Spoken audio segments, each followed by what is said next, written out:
Hi to all, I hope you are doing well. I am Dr. Vidana and I'm happy to participate virtually via video presentation. In this presentation titled Ethnographic Study and Analysis of Social Domination, Roles and Perceptions of Literacy from a Freirean Perspective, I aim to highlight that literacy is not simply a neutral set of skills, reading and writing, but rather a socially constructed concept deeply tied to language, power, and institutional control. To begin with, I would like to mention that the term literacy has long been contested. In this sense, the ways in which it has been seen philosophically, anthropologically, linguistically, and socially, to name a few, have offered different and diverse perspectives that without a doubt have contributed to the ways in which literacy is seen and continues to be seen as well as challenged by others. Yet, and without a doubt, a popular and insistent way of how literacy is to be defined by scholars is linked to the ways of defining what language is. Within this, more than the definition of a language tool as a communication, are the prevailing ideas of what is to be considered appropriate and inappropriate, standard and non-standard language, creating and logically presenting one with various dichotomies or opposing poles that have for a long time gave way to an indefinite number of myths, especially within the educational system, that have taken its toll. Dichotomies that range from the labeling of literate to illiterate, all the way to civilized and uncivilized, that have taken the American educational system as an institution to create other labels such as at risk for students who do not meet what is considered the standard, and in doing so perpetuate oppressing atmosphere, an atmosphere of power relations that subjugate the students through acts of silence and symbolic violence. Now, while much has been written about social domination and the silence that it entails, and while such has been seen from diverse perspectives and from diverse fields, the field of education is not an exception, and one of the main perspectives that has been used to analyze systems of domination within the educational realm is that of Paulo Freire, a Brazilian educator who has left traces in other pedagogical writers. What I am interested in highlighting in this work is the particular ways in which schools, the educational system, has situated itself, giving way to the establishment of profound beliefs about its own roles and purpose, specifically with regards to literacy, that have resulted in an unquestionable cultural constructs throughout time. Above all, I plan to investigate what is the role of schools in creating the conditions for signaling violence and silence through specific literacy practices, if in fact they do. To answer, I find it necessary to first stop, evaluate, and assess a series of questions. For example, how did schools originate? Who created schools? For what purpose? And why is this look at the past important? Foremost, I would like to start by saying that the past is in history, and history with a capital H is written powerful. For this, I will refer to a quick summation of the events that incited and ushered in school history. When looking at the historical overview of schools, we can date back to Plato in 387 BC, where academies function as spaces of reflection, conversation, and free experimentation. However, only in this case to the elite, as they were obligatory, mandatory for those who served as slaves. In this case, education's overriding purpose was to transmit the beliefs and values that sustain traditions from one generation to the next, deliberately avoiding questions that might challenge the prestige and status quo of the ruling elite. Later developing in the 18th and the 19th century, we see that compulsory schools had the objective in mind of avoiding revolutions. And in the 19th century, when there was a change from an agricultural to an industrial movement, we see basically that schools served as mediums for molding an individual for specific purposes. In this case, schools prepare adults or people for adult work rules by socializing them to the function well with and without complaint in a hierarchical structure of the modern corporation. In other words, to simply follow rules and obey and to conform. In this sense, we can say that modernization has called for secularization, and the act of educating could be well compared to the manufacturing of a product. In this case, seen closely, schools have been forming a package of docile and obedient subjects that have conformed and adjusted to a stratified order, the order of the society of their time. Teachers in this context within schools have functioned as instruments of reproduction of a social order and a construction of meanings. The creations of schools, though believed to lead to progress, to a better future, have an underlying purpose behind them, as has been seen. Through the cruel use of power, schools have inflicted silence and symbolic violence. Within this, it is important to define power, silence, and symbolic violence. French philosopher Michel Foucault in 1983 expressed that power in and of itself was essentially a set of actions over other actions. And later on, other philosophers defined symbolic violence as the exercise of imposing a symbolic system, meaning a system of power of a group over other. For these philosophers, for these writers in and of themselves, they really defined the arbitrary power was upon those that had the wealth, the wealthy.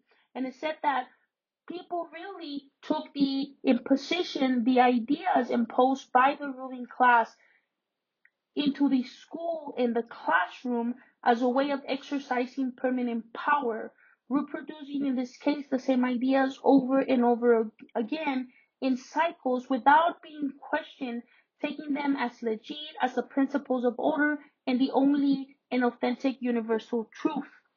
In this sense, while it can be noted that this imposition, this power to impose ideas and actions over other groups, resulting in symbolic violence, the reality is that symbolic violence in and of itself is not easily recognizable. In this case, it's not easily recognizable because in that imposition, it is constantly suffocating alternative ideas and views by pounding and repeating ad nauseam a set of rules and values as the only possible truth, the only possible way to know, to learn, to be. And so what is needed then in this context is to exercise certain analytical focuses, targeting on the catastrophic, on the monstrous, the scandalous, the traumatic, that are often hidden and concealed in the deodorized and manicured discourse of the mainstream society. As Brazilian educator Paulo Freire mentioned in Pedagogy of the Oppressed, written in 1970, there is a culture of silence that has been developed due to a state of unawareness. And Freddie himself addresses the dehumanizing role of the oppressor and his or her labeling of the oppressed as those people, the savages, the violent, the barbaric, the wicked, the ferocious, simply the other. And this labels as a way of perpetuating this violent, symbolic cycles where power is being imposed over other groups. In Freire's words, one of the basic elements of the relationship between the oppressor and the oppressed is that of prescription. Every prescription represents the imposition of one's individual choice upon another, transforming the consciousness of the person prescribed into one of that conforms with the prescriber's consciousness. Thus, the behavior of the oppressed is a prescribed behavior, following as it does the guidelines of the oppressor. And according to Freire, it is only through conscientización, consciousness, that could the oppressed become free and aware of its oppression. In this case, according to Freire, one cannot forget that the violence as a process is perpetuated from one generation of the oppressor to another, who becomes, in this case, the hurt and are shaped into its climate, which creates in the oppressor a strongly possessive consciousness. And it is these cycles which indeed continue to infiltrate, to sneak and penetrate into society despite the passage of time, reviving themselves for themselves in new chameleonic forms, whose purposes remain the same, in this case, the infliction of submission, and therefore it is important to look at these perpetuation cycles. The perpetuation of power, silence, and violent balance seem never ending, acquiring with time a new form, a new face, a new force. One of the ways in which they have continued to be active is through the perpetuation of myths, such as the literacy myth, which refers to the belief, articulated in educational, civic, religious, and other settings, contemporary and historical, that the acquisition of literacy is a necessary precursor and invariably results in economic development, democratic practice, cognitive enhancement, and upward social mobility. As has been expressed, literacy in itself has for a long time been debated by many scholars. Linguists such as James Paul Gee have expressed that in order to define literacy, other words must first be defined, such as that of discourse. Discourse for him is in fact associated to language.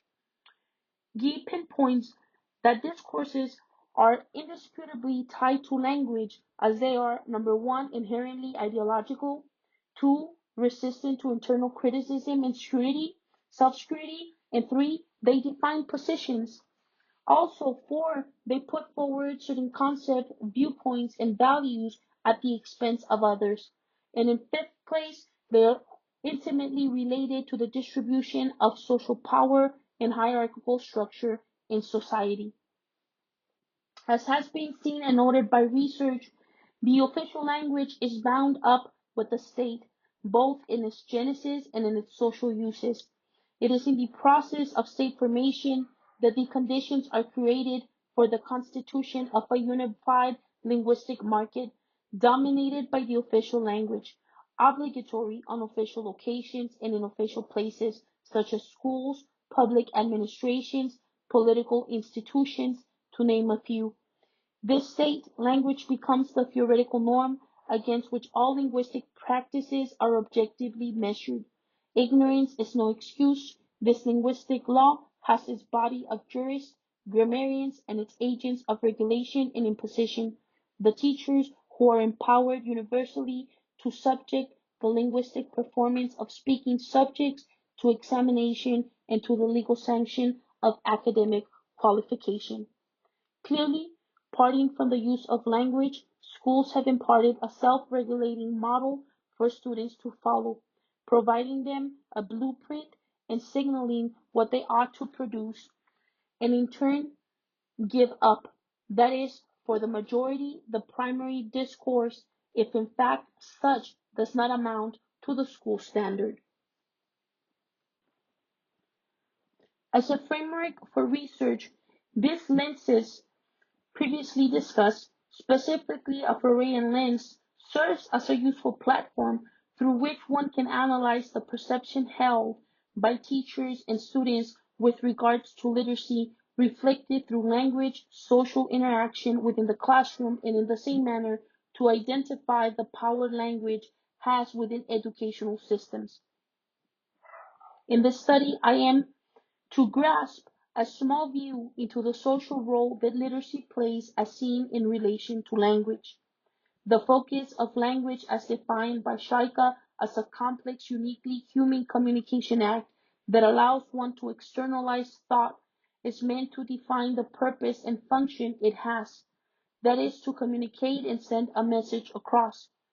In this context again, how do schools shape students' understandings of who they are and who others are through the use of literacy? Further, this focus supposes that the shapings of people's literacy and language perceptions occur within a dense political and economic sphere, rooted in colonial discourse in which the logic of binary opposition appears to have become an obsessive fatal attraction. For this study, I will seek to present a purposive sample analysis of an ethnographic case study, which will be conducted at a Southwestern University in an undergraduate English rhetoric and writing class. The planned research will involve a total of 15 students, out of which 5 will be selected for individual interviews, 2 interviews each student. besides the interviewees, will also be the course instructor.